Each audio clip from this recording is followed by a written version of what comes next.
All right, question of the day. What is your favorite war game or historical game? Because today we're taking a look, actually in these two videos I'm about to shoot, we're taking a look at two different war and history games all about, this one is World War II, but it's the Eastern Front, Stalingrad. This is Undaunted Stalingrad. It is a standalone campaign in the Undaunted universe. And by the Undaunted universe, I mean a phenomenal game in which it is a deck building World War II one-on-one game in which you are playing as the Axis or allies trying to win the war. The original game has amazing art and amazing mechanics. I gave it a 9 out of 10 originally for the base game and the expansions there. Today we're taking a look at Stalingrad though and seeing how it measures up in the series. So let's take a look at Undaunted Stalingrad right now.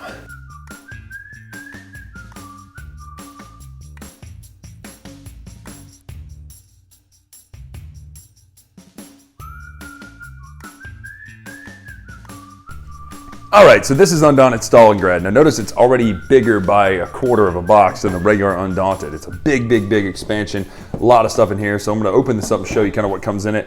If you've seen my other videos, it plays the same way. There's really no major differences to the gameplay for the most part. Now there are a couple little things. Now, Soviets will get a scenario book, Germans will get a scenario book.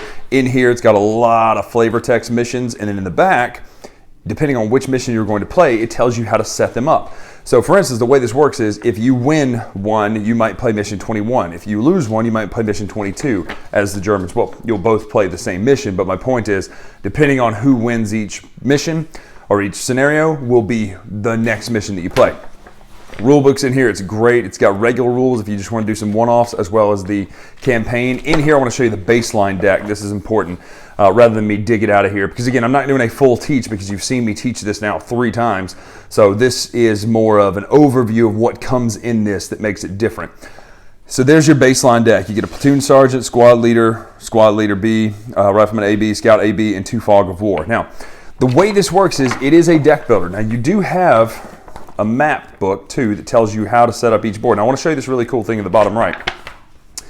So you have the entire area of Stalingrad, and each scenario is going to be played in a certain part of it, which means that things you do will permanently affect the city of Stalingrad. You can blow up buildings that will just no longer be there. You can do all sorts of things. Now, the cards themselves, just to give you an overview how this works. So riflemen and scouts and all that sort of stuff, machine gunners, everybody has certain actions on their cards. Now this is a deck building game, so you're going to draw 4 cards and then you'll be able to act with the 4 cards you have. Fog of War cards are just cards that gum up your hand. They do nothing. That's what that is. But they have an initiative cost of 1, so you can still keep initiative if both of you play Fog of War card. You just happen to have the initiative already. Now, the way this works is the rifle can move. This is a reserve rifleman because his attack is weaker. See, he's got a pistol there. So if one were to die, let's say that Fritz Winkler here was to die, you'd kick him out of the deck and put this one in your deck, and you might have a just weaker version of that character. So a normal rifleman has move 1, attack 1, and control. Move 1 means you can move into a space that's been scouted. You'll be moving all along these spaces on the board, scouting them. Some of them have things that you can get inside of buildings and you can hide. You can blow up these buildings. And then also they have a normal defense value here. So if I were 2 squares away from this, let's just show you, or 1 square away, and let's say that I have a unit here and someone is shooting at me from here. Well, my base defense is on the token. It is a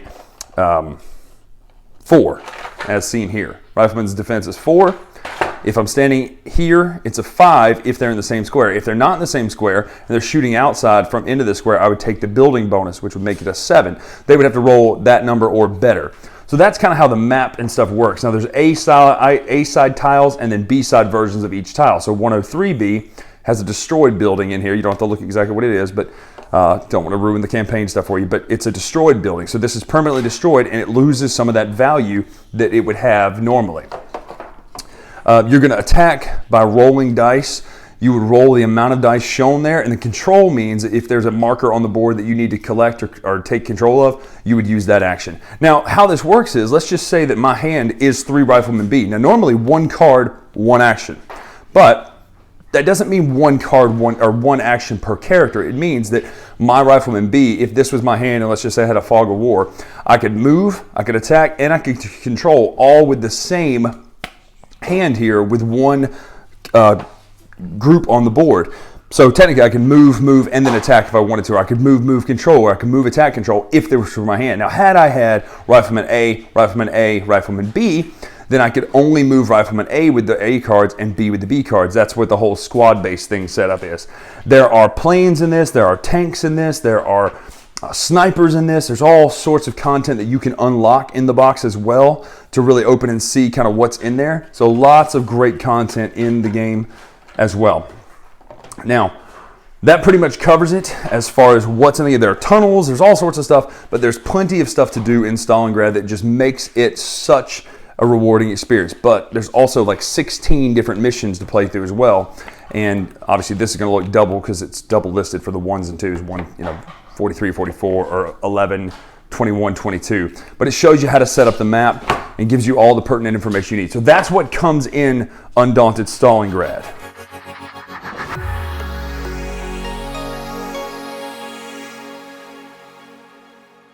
So that's Undaunted Stalingrad. Now, first and foremost, if you're a fan of hardcore history like I am, this whole era and combat situation is just wildly interesting, right?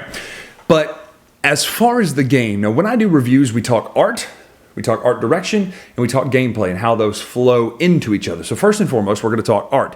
I love the art in this game. I've always said I love the art in these games.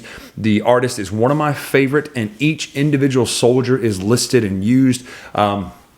I really like, as far as the boards themselves, because you're playing Stalingrad and it's one big map that you're looking at chunks of each mission, it's really cool to see how everything kind of lines up, the buildings line up and all that sort of stuff. So art, the game looks amazing. The characters, the tokens, all of it just looks fantastic. The cards. Then art direction. Well, as far as art direction goes, the symbology in this game is very simple. There are very few times when you have to look something up. You can see what each card can do because of the art on the card, obviously is great, but the actions of the character are listed so perfectly. And what those actions do is really straightforward, and it makes sense. The beauty of this is, because it is a deck builder with a board, it just works. This game, let me just give a quick overview of what I think about Undaunted one more time. It's a 9 out of 10. It is a near perfect game to me. Honestly, as I've played it more since, it would bump up to a 9.5 to me. It is just such a good game. Now, does that instantly mean that it's my #1 game of all time? Well, no, that's not how that works. A game can be objectively incredible, and still, I may want to play, Marvel Remix more than it, but that doesn't matter. Just not to get caught up in that. So, Stalingrad, because it's a campaign, because you take casualties at the end of each mission, and you might lose that named soldier forever, and you pull in a different one, and that soldier's kind of battle worn, so he has fewer abilities and things like that. You might have a mission where, because you lost last time, well, you get a sniper this time, or you get a bomber this time.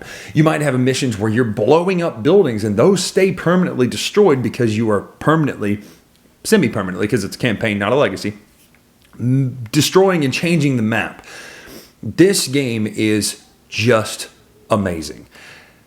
I don't use the word perfect because that's such a weird word, but at the end of the day, I am giving Undaunted Stalingrad a 10 out of 10. This is one of the best games ever made. It is an amazing game. It is my favorite two-player game. It bumps Twilight Struggle for my favorite two-player game.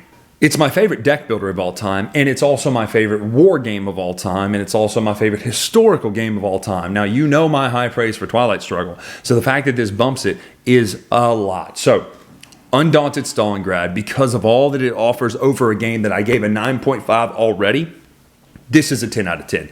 This is a must-own game.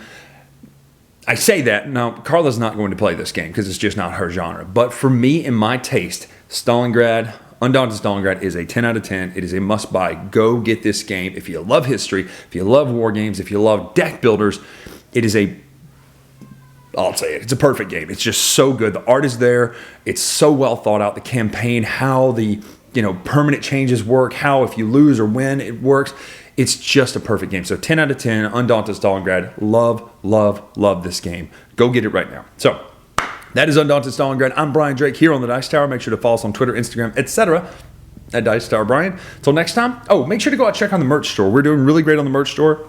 We are sold out of mugs at the moment, but we hope to get some in. So I will put up pre-orders. If you're watching this, I will put up pre-orders for mugs. And if people want to buy more mugs, we'll pre-sell them and go ahead and get those to them because it doesn't take long to get those in. So dicetowerstore.com. Until next time, we'll see ya.